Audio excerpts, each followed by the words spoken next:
Assalamualaikum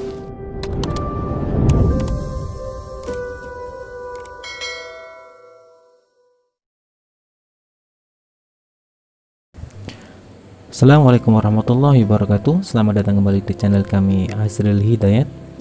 Terima kasih bagi teman-teman dan Bapak Ibu guru yang sudah subscribe channel kami. Bagi yang belum, silahkan klik tombol warna merah agar channel kami dengan cepat bisa berkembang. Masih membahas tentang seleksi P3K tahun 2021. Ini saya akan bagikan apa saja berkas yang perlu disiapkan sebelum menghadapi pendaftaran P3K tahun 2021 ini yang insya Allah akan dibuka di bulan Januari ini ya.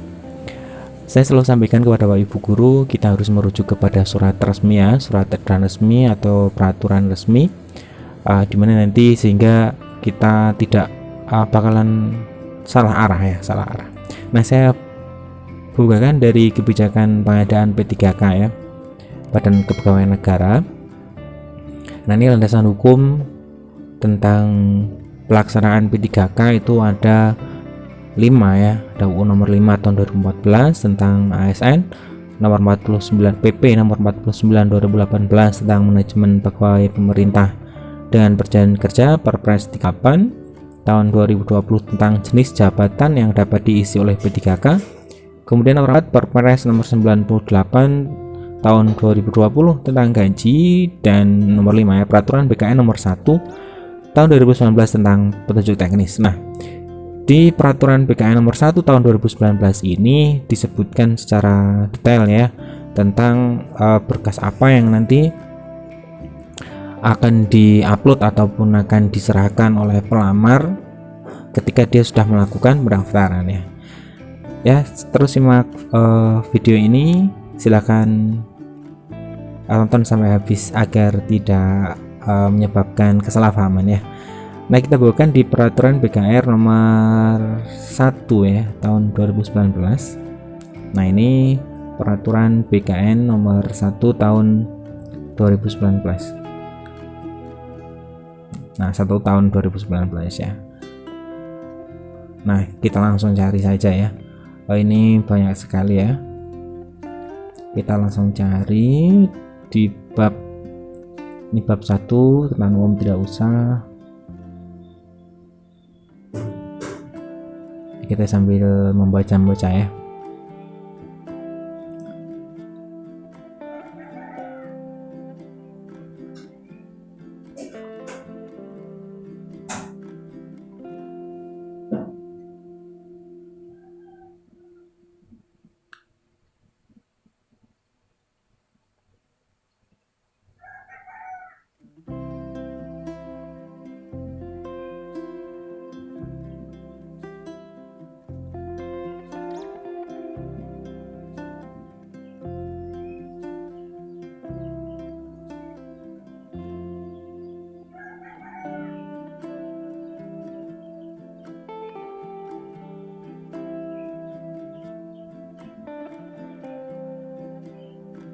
Nah, gini ya, di pasal 11 ini ya sudah mulai ada tentang pengumuman ya.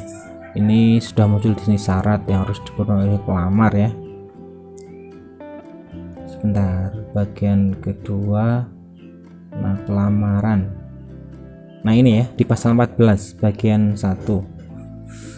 Pernyataan persyaratan untuk melamar P3K terdiri atas yang usia rendah 20 tahun, tidak pernah dipidana, kemudian tidak pernah diberhentikan dengan hormat, tidak atas permintaan sendiri atau tidak dengan hormat sebagai PNS, P3K, tentara, prajurit, anggota kepolisian dan lain-lain ya. Kemudian tidak terlibat atau menjadi anggota atau pengurus politik. Nah, di sini nanti di bagian bawah ya, setelah ini nanti dijelaskan. Nah, ini tentang pendaftaran ya. Pendaftaran itu nanti buka di https://sscasn.bkn.go.id. Ini laman ya dari BKN ya. Nah ini ketika mendaftar, pelamar harus menuliskan nomor identitas kependudukan, nama lengkap, tempat, kabupaten, kualifikasi pendidikan, jabatan yang dilamar, instansi yang dilamar, alamat email, nomor telepon yang bisa dihubungi. Nah ini ya, setelah dia mendapatkan nomor registrasi, mendaftar, dapat registrasi, kemudian melakukan tahapan seleksi, yaitu salah administrasi. Jadi setelah Bapak Ibu guru itu mendaftar, dapat nomor registrasi, kemudian tentunya melakukan seleksi ya, menjalani salah administrasi. Nah setelah melakukan pendaftaran ini ya, dijelaskan di pasal 17, pelamar menyampaikan dokumen. Menyampaikannya artinya mengupload biasanya ya. Kalau sekarang kan eranya upload, tidak seperti zaman dulu yang mengumpulkan berkas kemudian lewat pos seperti itu. Nah apa bukti registrasi, bukti surat lamaran, fotokopi KTP, ijazah. Nah ini ya, ini adalah persyaratannya. Nah ini saya sudah rangkum ya. Ini berdasarkan peraturan BKN nomor 18. Saya sudah rangkum di sini. Coba kita bahas. Nah yang pertama adalah persyaratan yang harus kita siapkan mulai sekarang. Tentunya yang pertama adalah EKTP ya. EKTP ini karena data yang pokoknya EKTP. Nah EKTP yang pertama, teman-teman coba pastikan NIK terdaftar di Dapodik, di Dukcapil ya, maaf, di Dukcapil. Nah ini pernah saya bahas di satu video saya ya, cara mengecek ini pastikan ya. Kadang NIK sudah muncul tetapi tidak terdaftar di Dukcapil. Nah ini yang bermasalah. Kemudian yang kedua NIK ya, di Dapodik.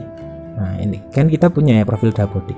Nah itu harus sama dengan NIK di Dukcapil. Jangan sampai ada kesalahan input. Nah jadi pedoman utamanya di Dukcapil. Artinya ketika di Dapodik ini salah, maka kita langsung hubungi operator. Kemudian operator itu untuk memulai di Dapodik. Biasanya data dukungnya dengan EKTP, fotokopi EKTP, kalau tidak ya KK seperti itu ya. Nah ini yang kedua. Ketiga, ketika mengunggah ya, kita harus men-scan-nya terbaca identitas, dan ini yang di-scan adalah KTP asli ya kan, jangan sampai kemudian fotokopian kita scan seperti itu. Yang keempat, ukuran tidak melebihi batas ya. Nah nanti ya secara resmi dari PPK ya, badan seleksi, misalkan BKD ya, BKD atau instansi yang dilamar, kabupaten misalkan, nanti akan membuat sebuah peraturan ya untuk upload sekian dan sekian, atau mungkin dari BKN langsung ya. Nah ini yang pertama, siapkan EKTP. Bagi Pak Ibu yang belum memiliki ya segera diurus ya EKTP-nya, karena kalau NIK pasti sudah memiliki. Nah kemudian yang kedua adalah scan ijazah ya. Scan ijazah yang perlu dipastikan, yang pertama adalah ijazah yang di-scan kemudian nanti yang diupload tuh sesuai dengan verval di info GTK. Beberapa waktu lalu kan kita sudah melakukan ya verval ijazah ini ya. Nah pastikan ijazah itu sama, kemudian sesuai kualifikasi yang lowongan atau jabatan yang dilamar ya. Misalkan di situ guru SD, maka ya harus ijazah guru SD yang kita scan seperti itu. Nah yang ketiga, scan-nya asli, scan ijazah asli. Ini juga sering menjadi masalah ya. Scan-nya harus scan asli, bukan FC fotokopi legalisir kemudian di scan. Nah ini beberapa waktu lalu menjadi masalah ya, karena banyak sekali yang gagal karena ini kurang memahami konteksnya. Jadi yang scan adalah ijazah asli, tentunya tanpa legalisir karena asli ya. Yang terakhir masih sama dengan poin 1. Di poin EKTP ukurannya tidak boleh melebihi batas yang ditentukan. Ini yang kedua. Yang ketiga adalah scan pas foto ya, pas foto. Nah di situ disebutkan ya, di peraturan BKN itu, BKN nomor 1 tahun 2019, ukurannya 4x6. Kemudian latar merah, backgroundnya merah. Nah kalau di scan maka ya tidak harus 2 lembar ya, hanya 1 aja.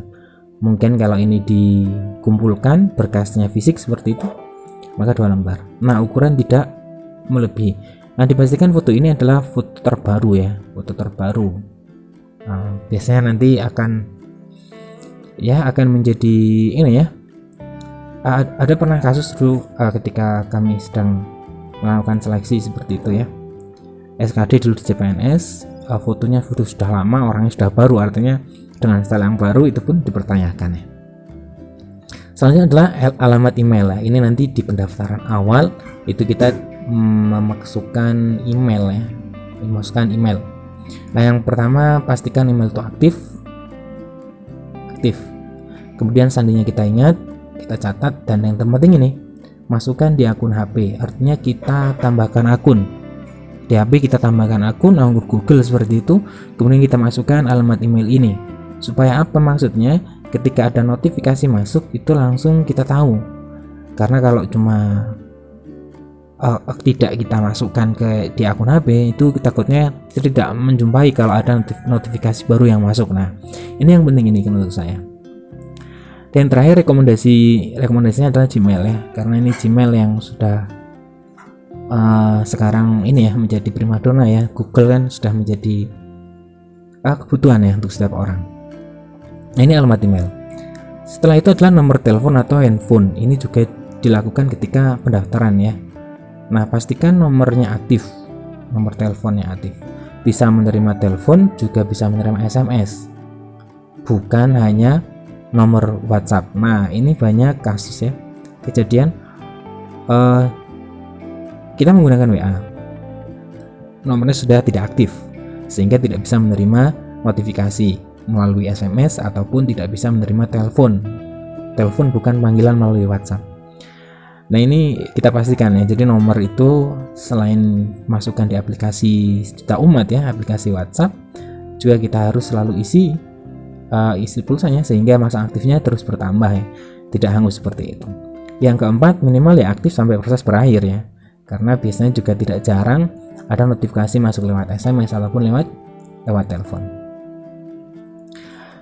Berikutnya adalah scan atau surat lamaran ya.